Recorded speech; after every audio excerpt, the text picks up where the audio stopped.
Good evening. It's January 4th, 2024. Welcome to another one of our branches on the vine with another episode from the folks at Aleph Beta. You know me, I've always been interested in patterns, context, and connections.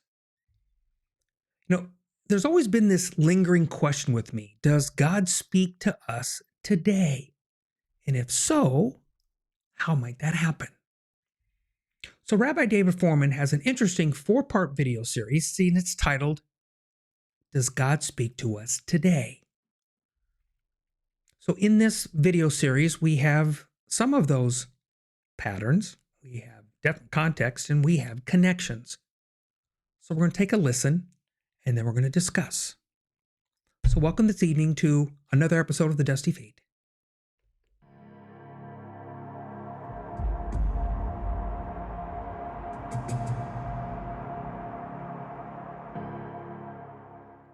And before we forget, if you find these kinds of podcasts useful, then you click the subscribe button.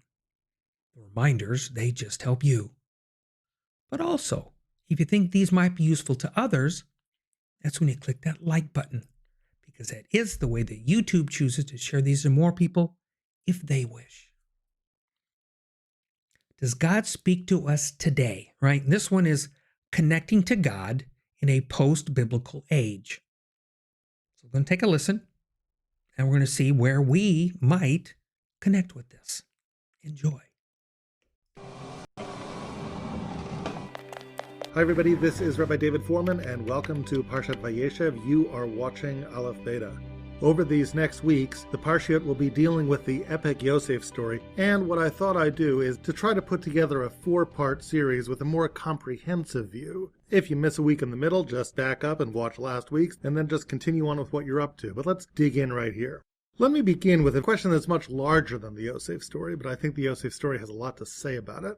Does God speak with us today? Prayer is a really important part of the game in the relationship between people and God, but the problem is, we spend all this time talking to God. Does God spend any time talking back to us? And let me be clear, I don't mean like kinda God talks to you because I feel like so inspired and I think that that's God's talking to me. Yeah, you could say that, but it's a very, very subjective thing. I'm talking something a little bit more concrete that you could really stand up and say, God is really talking to me. Can you be a rational person and believe that God is talking to you?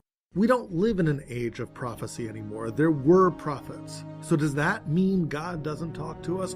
Or in an age in which prophecy is absent, can God speak to us non-prophetically too? And if so, what would that look like? That's what I want to explore with you in the context of the Yosef story, and here's why. If you would look throughout the book of Genesis for some sort of model for God to communicate with mankind in a way that is not prophetic, that would be very hard to find. When God speaks to Adam, that's like a prophecy. When God speaks to Noah, that's a prophecy too. To Abraham, to Isaac, to Jacob, these are all prophecies.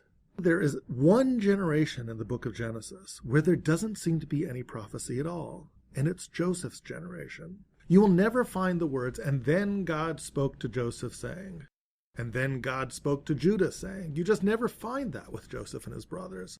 God seems to be silent in this generation. So the next question is, was God absolutely silent? Or did God find a way to talk to someone like Joseph without really talking to him? Are there any moments in which Joseph seems pretty convinced that God has been speaking to him, that he has some sort of unique insight that no one else has into God's plan? Does that ever happen? And the answer is, I think it does, at least twice. Now, before I get to those 2 times, let me just actually dismiss one possibility out of hand. What you might say is, obviously, the first time that God communicates with Joseph is through his dreams in this week's Parsha. The first one, that he and his brothers are gathering wheat, and the stalks of wheat belonging to his brothers start bowing to his stalks of wheat. Then he's got this other dream, the sun and the moon and the 11 stars, they're all bowing to Joseph. So maybe this is God's way of talking to Joseph. Maybe this is God's way of talking to us through dreams. Problem is that Joseph's dreams don't really do much for him, do they? As a matter of fact, the only thing they really do is they get him thrown in a pit and sold off as a slave. It's almost like if that's how God talks to us, well then no thanks, I'm not interested. So let's leave Joseph's dreams aside for a moment, and let me ask you, are there any other times that Joseph seems to be privy to some sort of divine communication? God talking to Joseph, so to speak, without really talking to him. So here are the two cases that come to mind. The first is Joseph's interpretation of Pharaoh's dream. It's a dream about these 7 beautiful cows that are swallowed alive by these 7 ugly cows. And Pharaoh knows it means something, but he can't figure out exactly what it is that it means, and all of his astrologers can't figure it out either. One of Pharaoh's servants remembers that back in prison there had been this Hebrew fellow who knew how to interpret dreams. They haul out Joseph. And Pharaoh basically says, "So, I hear you know how to interpret dreams." Biladai, he says, "It's not me. Elokim ya'anet shlom paro." It is God who will answer Pharaoh. The next thing that happens is that Pharaoh tells his dream over to Joseph, and Joseph just goes and interprets it. It doesn't say that God spoke to Joseph and said, "Here's what the dream meant." So now the question is, how seriously should we take Joseph when he says, "God is going to interpret the dream for you"? On the one hand, it might just be that Joseph is being kind of humble about it, but maybe God did speak to Joseph without speaking to him somehow. It wasn't like, "and then God said to Joseph." It wasn't a prophecy. It was something else.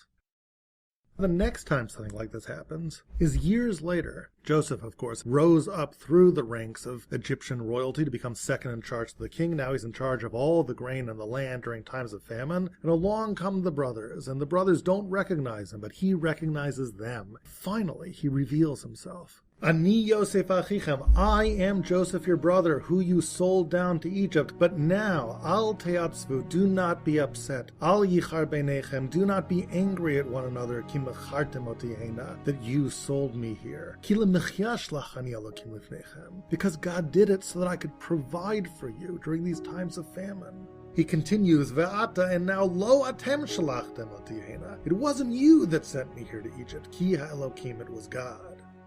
And he says it again years later, after Yaakov, the father of Yosef and his brothers, has died.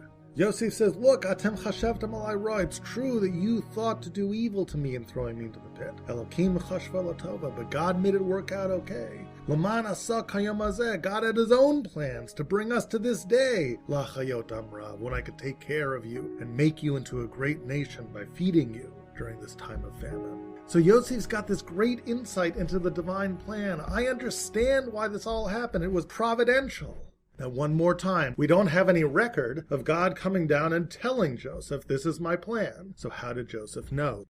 Is it possible that this too is an example of God speaking to Joseph without actually talking to him? Is there a way for God to speak without speaking? That's the question of non-prophetic communication. If it could exist in the generation of Joseph, maybe it could exist in our generation too. Maybe there is a way that God speaks to us, and maybe the story of Joseph provides a model. Pharaoh asks all of his astrologers, his Khartoumim, and none of them can successfully interpret the dream. But when he tells the dream to Joseph immediately knows what it means. The 7 good cows, those are 7 good years. The 7 really ugly cows, they're 7 terrible years of famine. When the 7 bad cows devour the 7 good cows, it means that the 7 years of famine is going to be so bad that it's going to make people forget that there ever were 7 years of plenty. Pharaoh seems to know intuitively that this interpretation is correct. He's so impressed that he sets him up as second in command and charges him with the task of administering the grain in Egypt during these crucial 14 years. And now to the question of how Joseph knew this. God never whispers in his ear. We don't have any record of that in the Torah. If there is some sort of hidden communication between God and Joseph lurking in this text, what might it look like? What exactly are we searching for here? If you were God and you wanted to impart the meaning of this dream to Joseph, you don't actually have to tell him the whole long spiel about what these 7 cows represent, what the other 7 cows represent, and what it means when this one ate that one. There's really one key piece of information. If you give him that one key piece, he'll just be able to extrapolate the rest logically. What is that key piece of information? It's that cows equal years. The commentaries, they talk about how Pharaoh's astrologers had so many wrong ideas about this, that, maybe the cows equal types of crops, or maybe they mean daughters of Pharaoh, or maybe they represent cities. Joseph's key insight is that what they represent is time, and the units of time are years. You see, once you know that cows equal years, then obviously 7 beautiful cows is going to equal 7 beautiful years. 7 bad cows is going to be 7 bad years. When 7 bad cows swallow 7 good cows, it means the 7 bad years can be so bad you're not going to remember the 7 good years. All of that is logical once you know cows equal years. Could God have found a way to somehow convey that one little piece of information to Joseph? And if we replay the story in slow motion, can we kind of find out where that happened? So Pharaoh hauls Joseph out of the pit, says, I hear you know how to interpret dreams. And Joseph says, it's not really me, it's God. Then the next thing that happens is that Pharaoh just tells him his dream. And Joseph just somehow knows how to interpret it. The only one who said anything to Joseph was Pharaoh. Was there something in Pharaoh's words that tipped Joseph off? Maybe the interpretation of the dream was embedded in such a way that only Joseph would have understood its meaning. How could he put something in the dream that only Joseph would understand? Let's imagine you have a whole bunch of family and friends around your Shabbat table. So the first thing you do is you ask for a volunteer. That volunteer is going to play God. Now that volunteer, let's call him Bob. Bob gets to look around the table and nominate his good friend. He's going to play Joseph. Everybody else around the table, they get to play Pharaoh's astrologers. Now here's how the competition works. You are going to come up with a secret message, and you're going to whisper it to Bob. So maybe the secret message is peach pie is for dessert. Now Bob's job is to somehow communicate that message to Joseph, who's at the other end of the table, without any of these astrologers figuring out what he's trying to say. It's not an easy task, but it can be done. Bob and Joseph have one thing going for them. They know each other. Bob gets to nominate a friend of his. So he and his friend, they would have had experiences together that the others would not have shared. Maybe he can somehow leverage those experiences to communicate something new to Joseph. So imagine you're Bob, and 3 years ago you went on a ski trip with your friend playing Joseph at the other end of the table. And you packed some peaches for a snack. So you might say, remember when we were on this ski trip, the snack that we had? And maybe when you were a kid, you were in geometry class. So you say, hey, remember, when we were back in Mr. Albertson's class and we couldn't figure out that strange Greek letter thing. Cobbling together a new message by piecing together your prior experiences. And if you did, you could talk just to him without anybody else around the table understanding you. Might the real God have been doing something similar with the real Joseph? Could it be that embedded in the dream were certain things that were in sort of the set of shared experience that God knew about and Joseph knew about? God makes use of that shared experience to communicate something new, to communicate cows equals years. Let's take a closer look next week. Okay. So there are a lot of themes and discussions that surround Joseph, right? Including the Messiah ben Joseph, okay? But in this series, we're going to have fun chatting about God speaking to us. This is what we're going to cover. Like the subtitle is Connecting to God in a Post-Biblical Age. Rabbi Fohrman presented us with some very interesting points to ponder. The context part that I enjoyed and I found compelling was the full life of Joseph, right? That it was not until he reached various fullness points, right, where he'd gotten to that point, that other things could happen. Prayer, like the rabbi points out, is very important. We get to engage with God in to be honest, for the most part, a one-way dialogue. But actually, that in itself is a contradiction, really, since dialogue is a two-way interaction. Yet I still think it is important, I believe, that maybe we should still approach it as such, right? That our part of the discussion is as interactive, as open, and as honest as it can be. But we also have prayer expectations. That maybe is a topic for another discussion, right? Because we're not going to walk down that road. We're going to stick with the video points for now. We can keep that in a box, put it in the back. So prayer and what we feel that God might be nudging us or guiding us somewhere. And as the rabbi put it, it's very subjective. I agree. since our hearing, as it were, is still based on our current life, right? Our history, our experiences, our paradigms. But even the Joseph story has those same elements in it, yet I think they're experienced in a different way. So in this discussion, we're going to stick to the context of the Joseph story, right? Just makes it simple. And I'm not discrediting anyone who says that God spoke directly to them.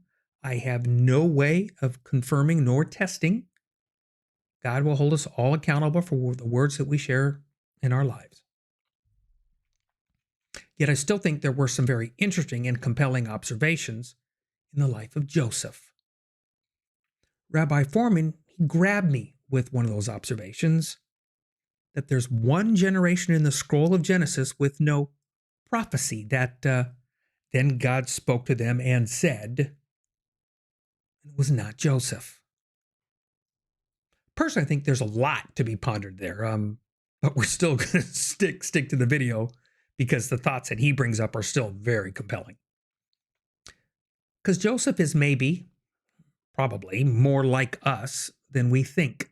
There's a lot that we can connect with him.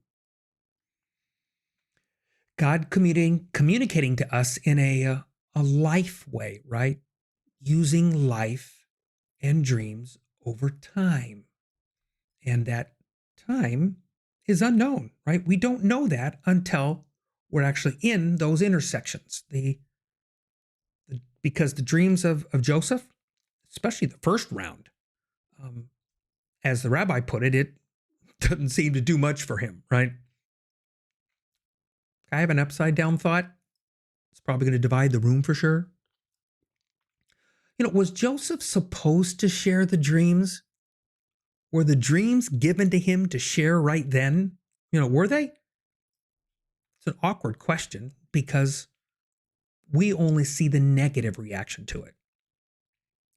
I just wonder how the story would have played out had he not shared it, because it was of no benefit to the people that he shared it with, especially at that time.